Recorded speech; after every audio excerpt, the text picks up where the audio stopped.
እናስተልን ተመልካቾቻችን ከወለጋ የፋኖ ድል በተለየ ሁኔታ የተመዘገበበት ክስተትን በተመለከተ መረጃ አግኝተናል። ባለፈው አንድ ጀነራል የተገደለበት ዜና መስማታችን ይታወሳል። በትላንትናው ዕለትም እንደዚሁ ተመሳሳይ የሆነ በአገዛዙ ሰራዊት ላይ ጥቃት ተሰንዝሮ ከፍተኛ ኪሳራ መድረሱን ነው የአማራ ፋኖ ብሔራዊ ንቅናቄ ወለጋ ቢዛሞ ቀጠና የአንሻ ሰይድ እዝ ያስታወቀው። የእዙን ምክትል የህዝብ ግንኙነት ክፍል ኃላፊ እንደዚሁም የይበልጣል መኮንን አዲስ ዓለም ክፍለ ጦር ዋና የህዝብ ግንኙነት ክፍል ኃላፊ አግኝቻለሁ። ጤና ይስጥልኝ አርበኛ አበበ።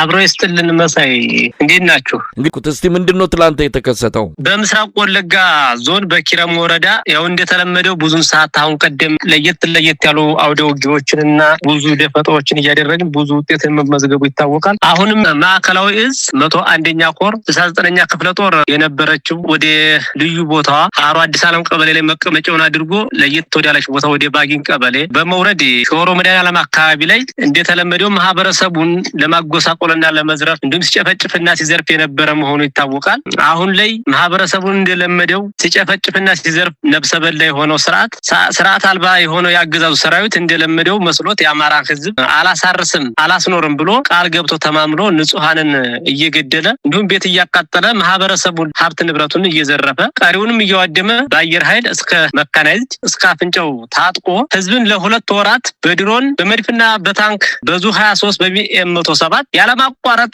እንግዲህ ለሁለት ወራት አካባቢ እየደበደበ መሆኑ ይታወቃል። ከፍተኛ የሆነ ማህበረሰቡ ላይ መጠነ ሰፊ የሆነ ድብደባና ጭፍጨፋና እንዲሁም የጅምላ እስራት እንደያደረገ መሆኑ ይታወቃል። አሁን ላይ 69ኛ ክፍለ ጦር ሙሉዋን አራቷን ሬጂመንት በማስገባት በአንድ አቅጣጫ የገባውን ሁለቱን ሬጂመንት ስቦ ወደ ታች ወደ ልዩ ቦታዋ ሾሮ መድኃኔዓለም አካባቢ የምትባለው በማስገባት ሁለቷን ሬጂመንትና የክልሉን ጥምር ኃይል በመሆን ወደ ቦታዋ ከወረዱ በኋላ የይበልጣል መኮንን አዲስ ዓለም ክፍለ ጦር አናብስቶች ሁለቷንም ሬጂመንት እንዳትወጣ ከበባ በማድረግ መደምሰስ ተችሏል። በተለይ 3ኛ ሬጂመንት ለወሬ ነጋሪ ያልወጣበት አጋጣሚ አለ። ሙሉ በሙሉ ተደምሷል ማለት ነው። ያዘውንም ሁሉ እንደዛው በተመሳሳይ ገቢ አድርጓል። 5ኛ ሬጂመንት ሙትና ቁስለኛዋና መሳሪያዋን በመጣል የተወሰነ ኃይል ብቻ ሲቀራት ሙትና ቁስለኛውን በመጣል ወደ መጣበት ሩጦ አምልጧል። እንዲሁም ሁለቱ ሬጂመንት ደግሞ 4ኛና 2ኛ ሬጂመንት ከነበረበት በኋላ በስተ ምስራቅ በኩል ነበርና ቀጠናው የታችኛውን መቋቋሙን ያቃተውን ጊዜ ሩጫ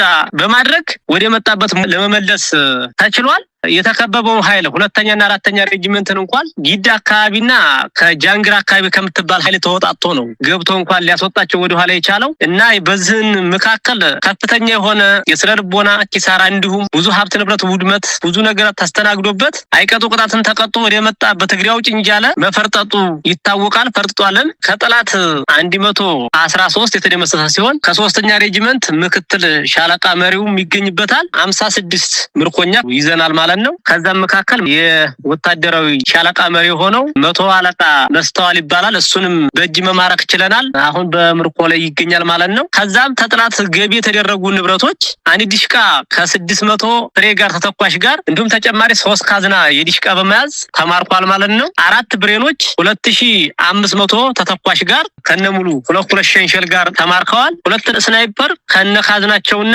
750 ፍሬ በመያዝ እነሱም ተማርከዋል። 118 ጥቁር ክላሽ ነፍስ ወከፍ እሱንም መማረክ ችለናል ተማርኳል። 87 የወገብ እና የደረት ትጥቅ ተጨማሪም 205 ካዝና በድምሩ የክላሽ ተተኳሽ የተማረኩ 8500 ተማርኳል ገቢ ተደርጓል። 76 ኤፍ1 ቦምብም ወደ ፋኖ ገቢ ተደርገዋል። የይበልጣል መኮንን አዲስ ዓለም ክፍለ ጦር ይሄን ሁሉ ማርኳል።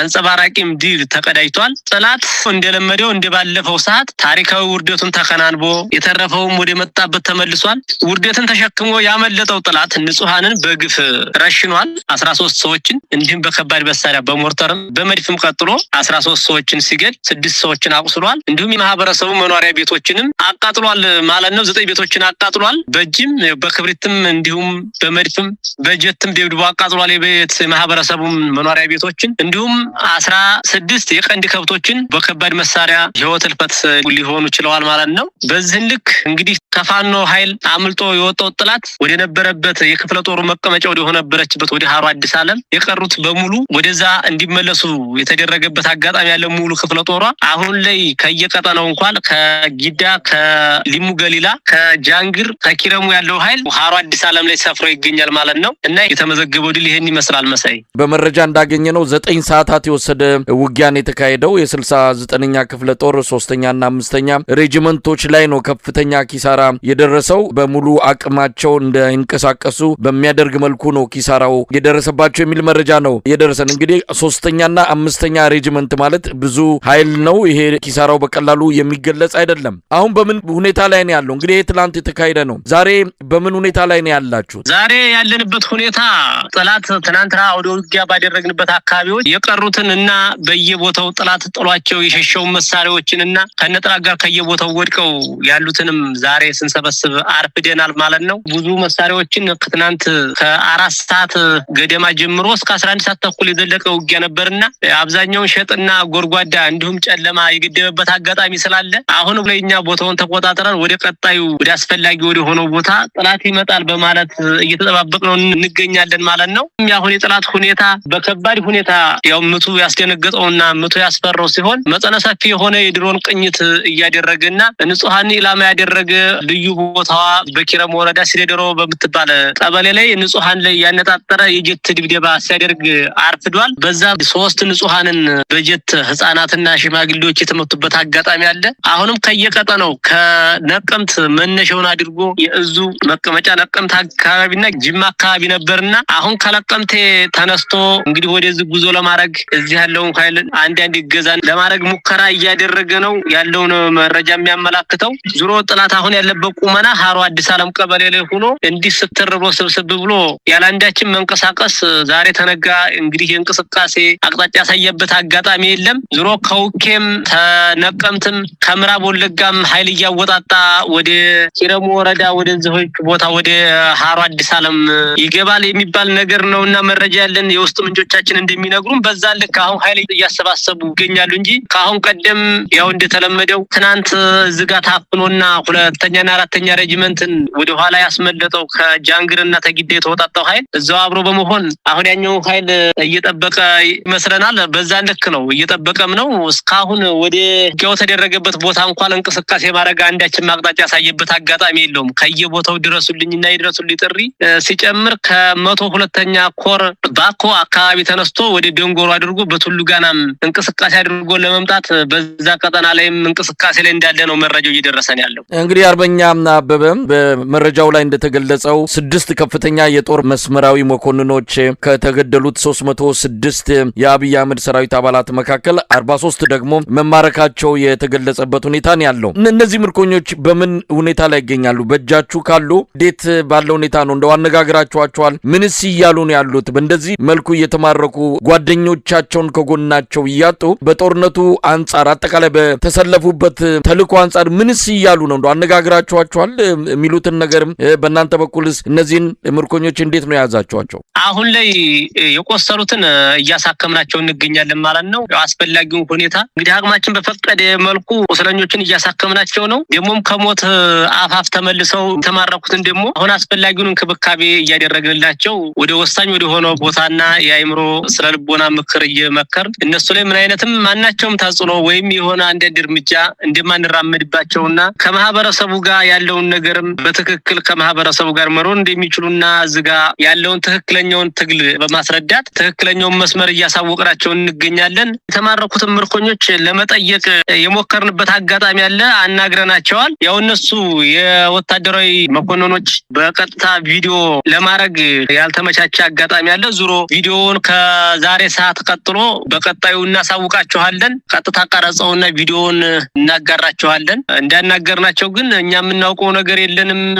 ከማለት ከሻለቃ መሪዎችና ከዘመቾች እንዲሁም ከሻምበል አመራሮች ጋር ያሉትን አንዳንድ ንግግር አድርገናል። ከፍተኛ የሆነ በቃ አቅጣጫ ያልታወቀና ምንም ለምን እንደምንታገል ለየትኛው የወጣንበትን ዓላማ ስተን በቃ የግለሰብን ሀብት ንብረት የምናስከብር አይነት መስሎ ነው የሚታየን። በከፍተኛ ሁኔታ ግራ እንደተጋቡና አሁን ላይ ያለው ሁኔታ ነገር በከፍተኛ አመራሮቻቸው ላይ ያለው ትዕዛዝ አሰጣጥ ነገር በቃ በትክክል ያልተዋሃደና በትክክል ትዕዛዝ የሚዋርድላቸው ካቢኔ እንደሆነ እንደሆነ ራሱ እስከ መግለጥ እየደረሱ ነው። እኛ በነበረው ወታደራዊ ሳይንስ በነበረው በድሮ መስመር በህግና በደንቡ ሳይሆን የምንመራው በወረዳ አመራሮችና በዞን አመራሮች ነው የሚሉት እና ቀጥተኛ የክፍለ ጦሩ ሰብሳቢ ወይም ወታደራዊ አዛዣቸው ኮሎኔል ታደሰ ካቢኔዎችና ከዞንና ከወረዳ አመራሮች ጋር በመሆን ቀጥተኛ እኛን ወደ ግዳጅ በመላክ እሱ የሚፈጽመውን ነገር አናውቅም፣ ለሱ ምን እንደሚከፈለው አናውቅም፣ ቀጥታ ታደርጋለህ የሚል አቅጣጫ እንጂ ከዛ ማህበረሰቡን ዘርፈህ ሰርቀህ ብላ የሚል